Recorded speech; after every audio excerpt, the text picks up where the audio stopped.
talking with constituents. I wanted to use this picture for this because this is the face I had.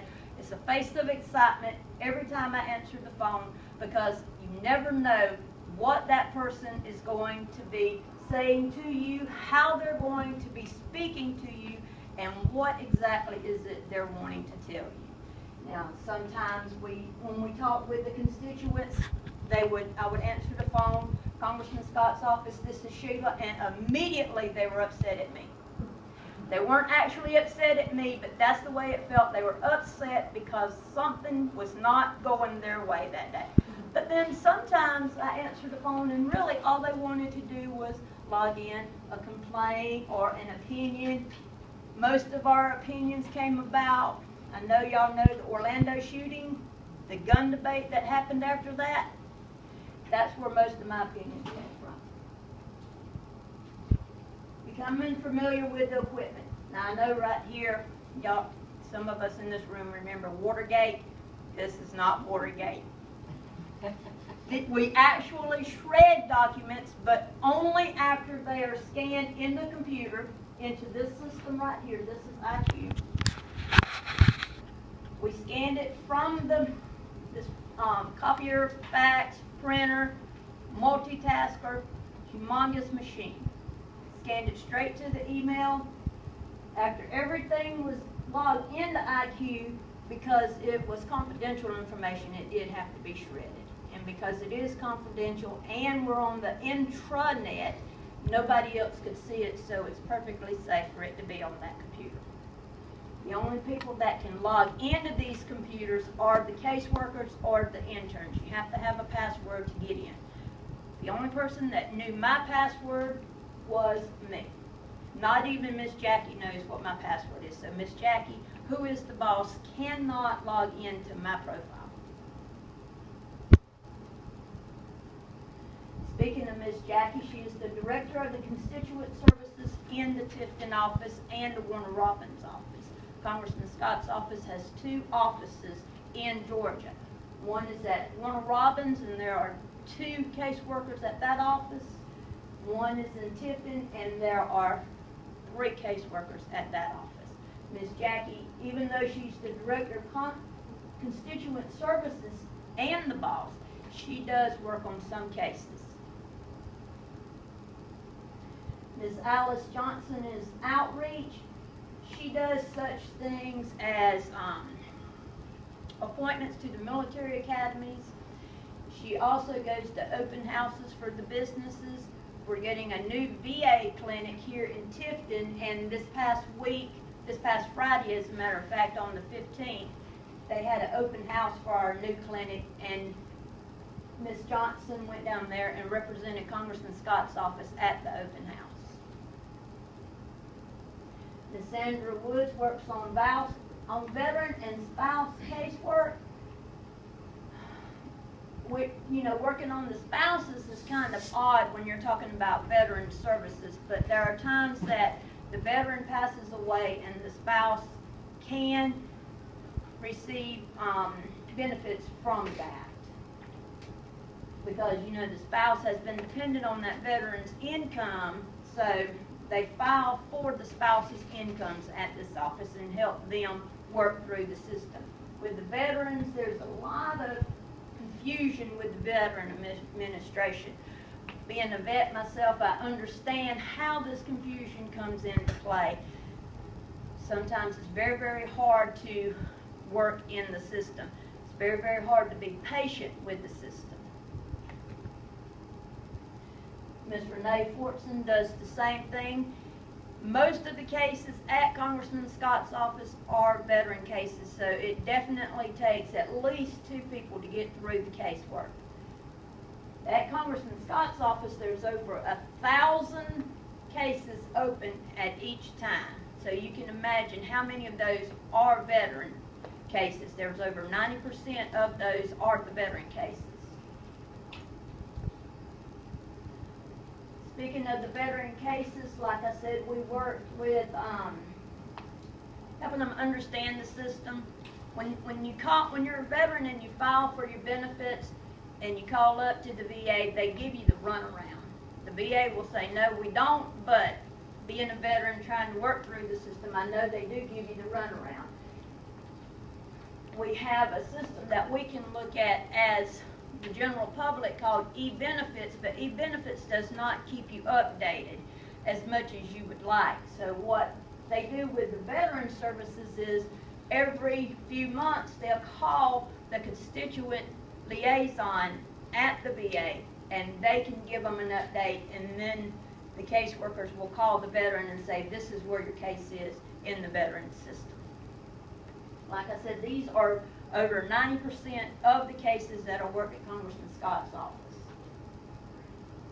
Social Security is the next biggest, but it is way behind the veteran services. Social Security, we can't call, as a general public, we can't call Social Security and say, hey, where are you at on my appeal? Because they're not going to tell you. If you can find a number to call them. So that's what the Congressman's office is there for, to keep you updated on where your case is in the Social Security system. The veteran claim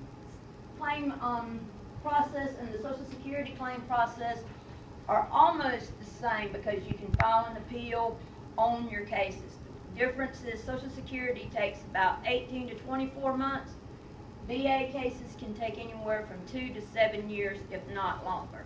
We've had one that was at least 10 years that they've been waiting to see if, they were going to be able to get the benefits or not. One interesting thing about the veteran services that I did not mention is not only do they work for the spouses, but if you have a veteran that has passed away and you want his medals, you can order his medals even though he's not still with us. One case in point, and we're very, very proud of this over at Congressman Scott's office, is over here at ABAC, we're putting in a Pinky Durham Memorial. The medals that were ordered through Congressman Scott's office. Pinky Durham died during Vietnam, so, he certainly is not here to ask for his medals. Some of the other cases that they work with, and there are not very many, are immigration, the post office, and other federal cases.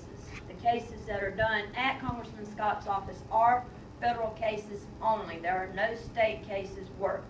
If someone calls and they want to have a state case work, we would refer them up to Governor Deal's office because they're the ones that work the state cases.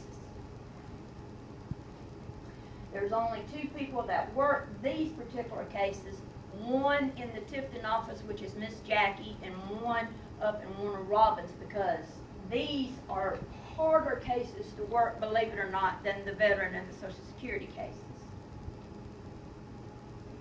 Some things we did this summer that I thought were pretty interesting is ordering the medals for the deceased veterans.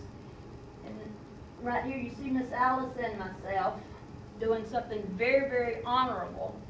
This flag was flown in Washington, D.C. in honor of one of our constituents. After it is flown in their honor, they send the flag back to the office that requested that the flag be flown for the particular person, and it is up to us to get it to the person that it was flown for. Right here we're folding the flag, and it will be sent to the constituent. The flag here is folded just like if it was being given in honor of a veteran. I know you guys have always seen that one that is folded like a triangle. When we finished folding this one, it was in the shape of a perfect triangle. I'm so happy to be going to Congressman Scott's office every day, so I took a couple of pictures of me getting ready to go. This is actually going into the Congressman's office. I do selfies real well, don't I? This is me getting in the truck at the house, getting ready to go. I employed the services of my son this summer and said, I want to do something different. A lot of the times we see people working at the offices, but we never really see them going in the offices. So that's why I put up these pictures. Classes that helped me prepare for my internship were human communications, professional communications, intro to rural studies, and professional writing. Now, I chose the 2 communications classes because obviously talking with constituents, you have to know how to communicate. In these 2 classes, they not only talking is communication, but listening is communication, because you've got to know what are the constituents calling for. How am I going to help them? What do I need to do? Do I need to pass them off to their caseworker, or can I help them? The Intro to Rural Studies course helped me in that a lot of the issues that the veterans face, because there are not enough clinics for the veterans to get to in our area, are the same issues that the rural areas face, where that if you want to go to a specialty clinic, you have to travel quite a ways. The professional writing helped me when I wrote this legislation that I have submitted to Washington, D.C. When you submit something to D.C., you really want to know, you want it to look like you know what you're talking about. You want it to be written in a certain way, and you want to make sure that your P's and Q's match each other. In other words, you want to have them in a certain order. The professional writing class also helped me in knowing where I wanted to mention certain things, like in my first paragraph where I'm telling about why I am writing, I mentioned the legislation that I would like to see changed. Specifically, the legislation is where that a veteran that has been to war is going to have PTSD, and the VA is discharging them and giving them a dishonorable discharge. With a dishonorable discharge, they cannot get VA benefits, and they can't go to the clinic without having to pay for it. So what I'm asking Congress to do is make a concession where that at least they can pay for the treatment of the PTSD. I want to say thank you to Ms. Turner, Dr. Richardson, Dr. Robinson, and Dr. Sewell. All 4 of these instructors taught the classes that really helped me with this internship. Questions? Does anybody have questions